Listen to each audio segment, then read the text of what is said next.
5ஆம் வகுப்பு மாணவர்களுக்கான புலமை பரிசில் பரீட்சை நாளை ஞாயிற்றுக்கிழமை நாடளாவிய ரீதியில் இடம்பெறவுள்ளது. பிரைம் குரூப் அறிமுகப்படுத்தும் இலங்கையின் முதலாவது நவீன வீட்டு அபார்ட்மெண்ட் நகரம் கிரிபத்குடையில். அழையுங்கள் 0772041041. காலை 9:30 மணிக்கு பரீட்சை ஆரம்பமாக உள்ளது.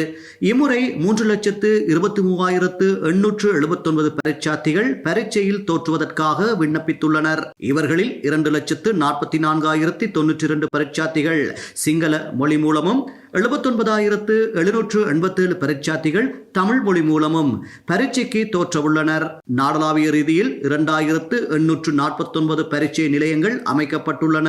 அனைத்து மாணவர்களுக்கும் மிக இலகுவாக செல்லக்கூடியவாறு இந்த பரீட்சை நிலையங்கள் அமைக்கப்பட்டுள்ளதாக பரீட்சைகள் ஆணையாளர் நாயகம் அமித் ஜெயசுந்தர தெரிவித்துள்ளார். அத்தோடு விசேட தேவையுடைய மாணவர்களுக்காக குறித்த பாடசாலைகளில் 6 பிரத்யேக பரீட்சை நிலையங்கள் அமைக்கப்பட்டுள்ளன. வைத்தியசாலைகளில் சிகிச்சை பெற்று வரும் மாணவர்களுக்காக மகரகம ஆதார வைத்தியசாலையிலும் விசேட பரீட்சை நிலையம் அமைக்கப்பட்டுள்ளது.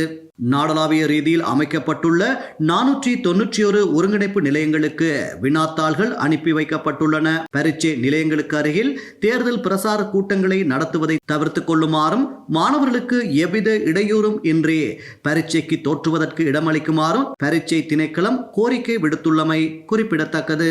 இதே நேரம் பரீட்சைக்கு தோற்றவுள்ள மாணவர்களுக்கு விசேட அறிவிப்பொன்றை பரீட்சை ஆணையாளர் நாயகம் அமித் ஜெயசுந்தர வெளியிட்டுள்ளார். பரீட்சைக்கு பேனா பயன்படுத்தினால் கருப்பு அல்லது நீல நிற பேனாவை மட்டுமே பயன்படுத்த வேண்டும் எனவும் வேறு நிறங்கள் பயன்படுத்தக்கூடாது என்றும் அறிவிக்கப்பட்டுள்ளது.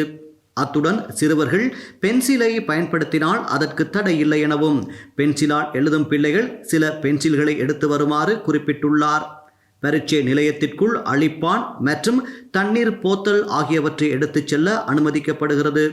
மேலும் ஸ்மார்ட் கடிகாரங்கள் மற்றும் கோப்பு அட்டைகளை பரீட்சை நிலையத்திற்குள் எடுத்துச் செல்ல அனுமதி இல்லை எனவும் பரீட்சைகள் ஆணையாளர் குறிப்பிட்டுள்ளார்.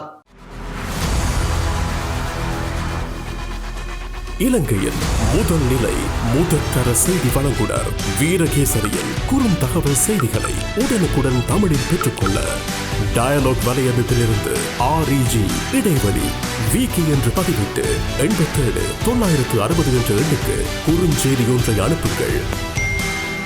வீரகேசரி செய்தியுடன் இணைந்திருங்கள்.